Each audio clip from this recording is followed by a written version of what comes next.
97.7. Nuestra querida amiga Aida Mota llegó y está en el estudio. ¿Qué tal? ¿Cómo estás, Aida? Estoy muy bien. ¿Están bien, chicos? Sí. Muy bien, muy bien. Bendiciones, muy buenos días. Mira, Buenos hoy días. quiero compartir con ustedes una historia que ministra mucho mi corazón. Se encuentra en Jueces, capítulo 11. Ok.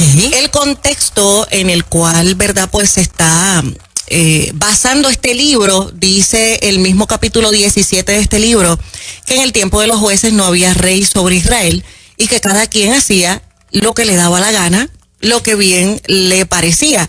En términos generales, había un ciclo que comenzaba con que el pueblo de Dios se olvidaba de Dios, se olvidaban de sus estatutos, vivían conforme a sus placeres, luego sufrían las consecuencias de sus acciones, a diferencia de lo que muchos de nosotros pensamos o decimos que Dios castiga. A mí me parece que más bien nosotros tenemos en ocasiones que lamentablemente sufrir las consecuencias de nuestras decisiones y acciones, sean buenas, ¿verdad? O sean negativas. Así que luego de que esta gente hacía lo que querían, venían las consecuencias de sus acciones, de su pecado, y en ese momento es que se acordaban de Dios. Y eso se parece a nuestras acciones de hoy día. Cuando nos va mal es cuando nos acordamos de orar. Cuando nos va mal es cuando nos acordamos que hay un Dios en los cielos que puede respondernos y que puede tener misericordia de la situación que estamos atravesando. Dice que clamaban a Dios y Dios les escuchaba. Eso quiere decir que Dios es todo amor y todo misericordia, independientemente de que nosotros seamos cabezones y a veces queramos hacer las cosas como nosotros queremos hacerlas. Y dice la Biblia que Dios les levantaba entonces un libertador, un caudillo, básicamente un líder militar. Luego de un tiempo que se encontraban entonces en paz y en victoria, nuevamente se olvidaban de Dios y el ciclo se repite a lo largo y ancho de este libro. En el capítulo 11 se menciona uno de estos jueces llamado Jefté y da ese capítulo unas características brutales. Una de las primeras cosas que dice de Jefté es que era hijo de una mujer ramera. Y eso me hacía pensar que en ocasiones nosotros cargamos consecuencias de otros, aunque uno no quiera. Porque ¿qué clase de descripción es esa? O sea, háblame de lo que yo he hecho, háblame de mis logros, pero nosotros no podemos olvidar que cuando estamos en círculos familiares, nuestras acciones siempre también van a repercutir en la gente que nos rodea, en la gente que nosotros tenemos cercana. Y a veces estamos arrastrando situaciones que directamente nosotros no tuvimos que ver.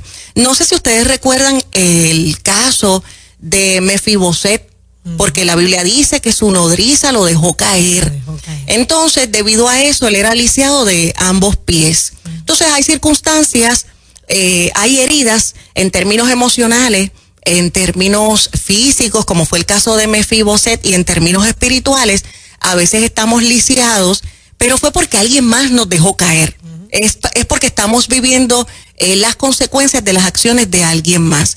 Otro de los datos interesantes que describe o que utiliza la Biblia para ir describiendo poco a poco la vida de Jefté es que dice que más adelante su padre tiene hijos en una relación legal y cuando estos niños comenzaron a crecer, comenzaron a decirle a Jefté, tú no perteneces a este lugar y no vas a heredar juntamente con nosotros porque tú eres hijo de otra mujer. En el 2017 se hizo viral un post de esta madre muy enternecida. Contaba que su niño de tez blanca tenía este mejor amiguito de 5 añitos también, de tez negra. Y dice que llegó un día muy emocionado a su casa y le decía, mamá, yo quiero tener el mismo recorte que mi mejor amigo, porque cuando mañana regrese a la escuela, la maestra no va a poder diferenciar entre mi persona y la de mi amiguito. Así que la mamá le hizo su recorte idéntico al amigo y el niño llegó emocionado a la escuela. Y para él era toda una aventura y él abrazaba a su amigo y el amigo se emocionó al verle recortado de la misma forma y en su inocencia él pensaba que simplemente el corte era lo que hacía diferencia entre ellos dos. La mamá decía, definitivamente los prejuicios no vienen con nuestro nacimiento. Los prejuicios se aprenden a lo largo de la vida. Y eso me hacía pensar en esta historia, porque dice que los hermanos mientras crecieron fueron teniendo esa opinión acerca de Jefté. Entonces a mí me parece que los niños en ocasiones lo que están diciendo es lo que escuchan en sus hogares. En ocasiones ese prejuicio, ese discrimen es lo que nosotros hemos arrastrado de nuestra crianza, que sin darnos cuenta y sin cuestionarlo, reaccionamos de forma automática y rechazamos a la gente que entendemos nosotros no se parece a nuestros estándares y expectativas de vida. La cuestión es que esta gente atropelló tanto a Jefté hasta que Jefté decide salir del hogar y huir de la presencia de sus hermanos. Esto también un tanto se parece a la historia de David, cuando llegó al campo de batalla y su hermano mayor le dijo, mira, tú estás aquí porque tú eres un presentado y tú vienes a averiguar qué es lo que está sucediendo. Y dice que David se indignó y le dijo, esto es mero hablar. Y se distanció de su hermano. A mí me parece que hay ocasiones que aunque uno no quisiera, si hay gente que continuamente te está dañando, hay que salir del escenario. El psicólogo Peter Burgos en sus redes sociales hace poco compartía el siguiente pensamiento. Algunas de las personas más tóxicas o dañinas de tu vida estarán infiltradas en tu propia familia. Y él decía, yo sé que la gente dice comúnmente que la sangre pesa más que el agua, pero no más que tu paz mental. Wow. Entonces yo creo que hay que hacer un balance. Yo creo que sí, es importante que uno ame. La Biblia dice que tengamos, ¿verdad?, paciencia uno de los otros, pero también la Biblia dice que mantengamos la paz siempre y cuando de nosotros dependa. Hay gente que no quiere estar en paz. De hecho, en ese mismo post, él decía, si ese familiar nunca reconoce su error, si nunca reconoce que está dañando, no hay una posibilidad de cambio, no hay una posibilidad de paz. Si todo el tiempo atenta contra tu autoestima, tu autoimagen, tú estás aquí ya en la tierra, tienes que vivir, tienes que echar para adelante. Entonces yo creo que a veces hay que poner una cierta distancia.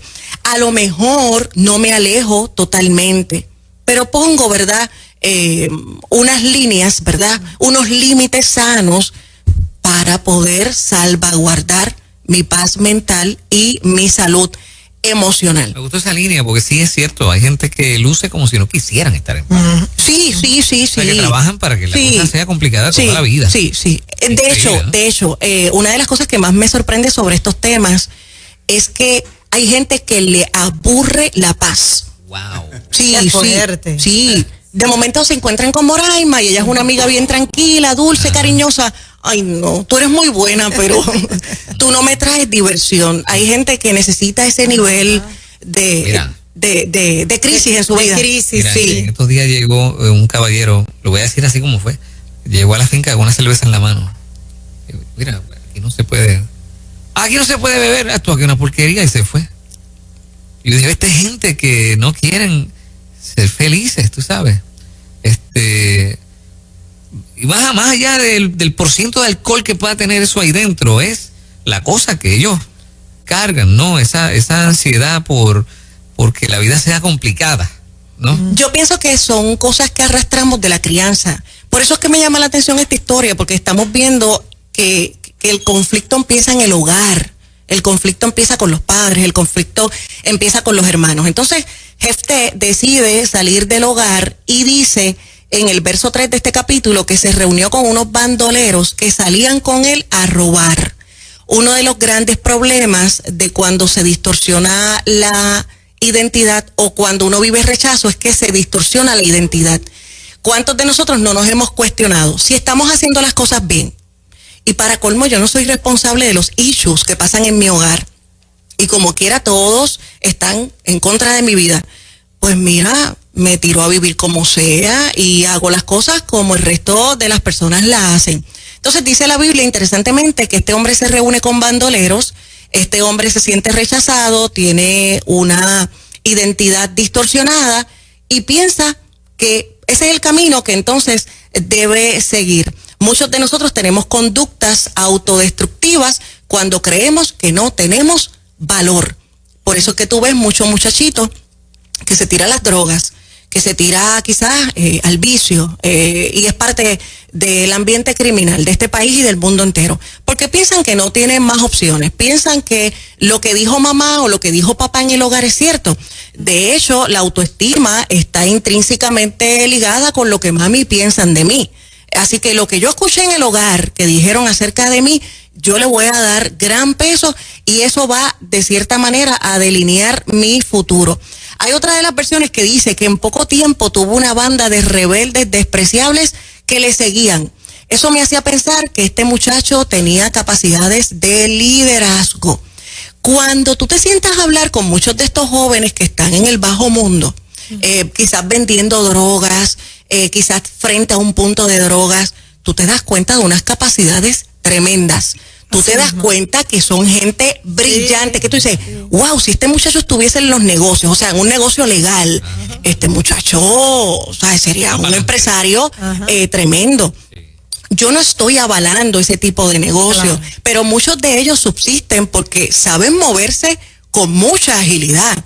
Y tienen hasta conceptos de contabilidad, administración de empresas, Entonces yo pensaba mientras leía esta historia, yo decía, espérate, Jefté no se está dando cuenta que él es el líder de los bandoleros. O sea, él tiene unas cualidades, él tiene un perfil, pero él piensa que ese es el destino que a él le toca vivir, porque según sus características, según lo que la familia ha señalado de él, ese es el destino que él debe vivir. Más adelante la Biblia dice que los amonitas atacan al pueblo de Israel. Los ancianos se acordaron de Jefté porque necesitaban tener un líder con las cualidades que él tenía. Hay un pensamiento que dice, tú dudando de ti mismo y otros asustados por tu potencial. Entonces, esa misma gente que le había despreciado, ahora en el momento de crisis, recuerdan que pueden acudir a él.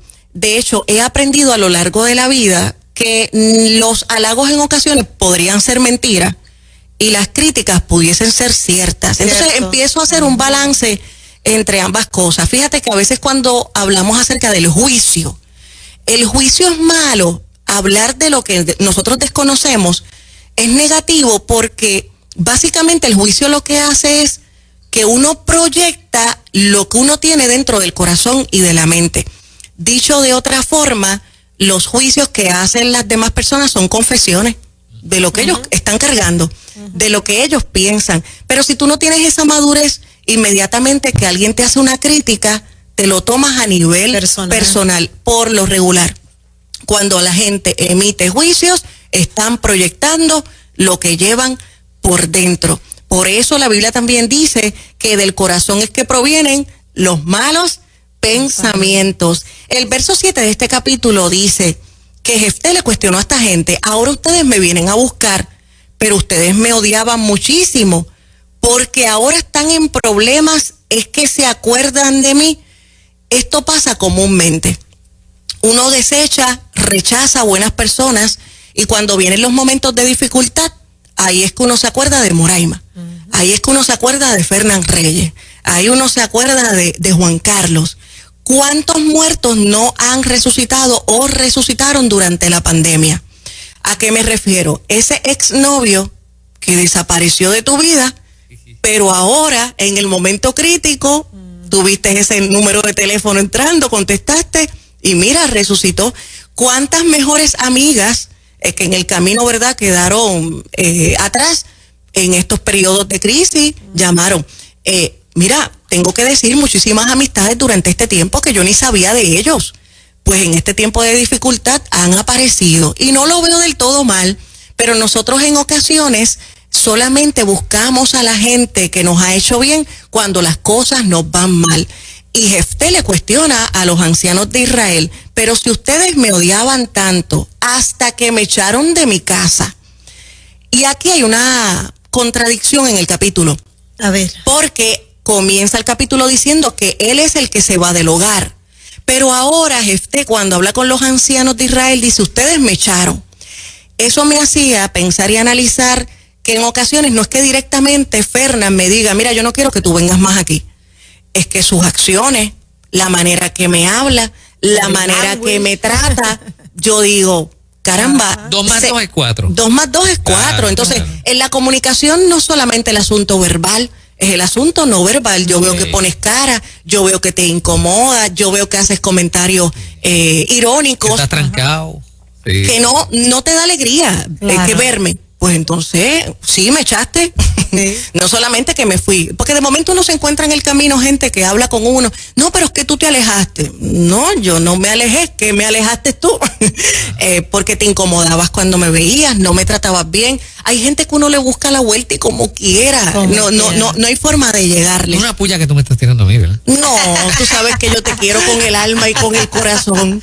Pero ustedes saben que es así, que a veces tú tratas de llegarle al corazón de ciertas personas y no lo logras. Sí, sí. Pues entonces pones una cierta distancia pacíficamente y te alejas. Este hombre dice, ustedes me están buscando porque las cosas no les están yendo bien. Ellos dicen, precisamente por eso es que te necesitamos, porque sabemos tus capacidades.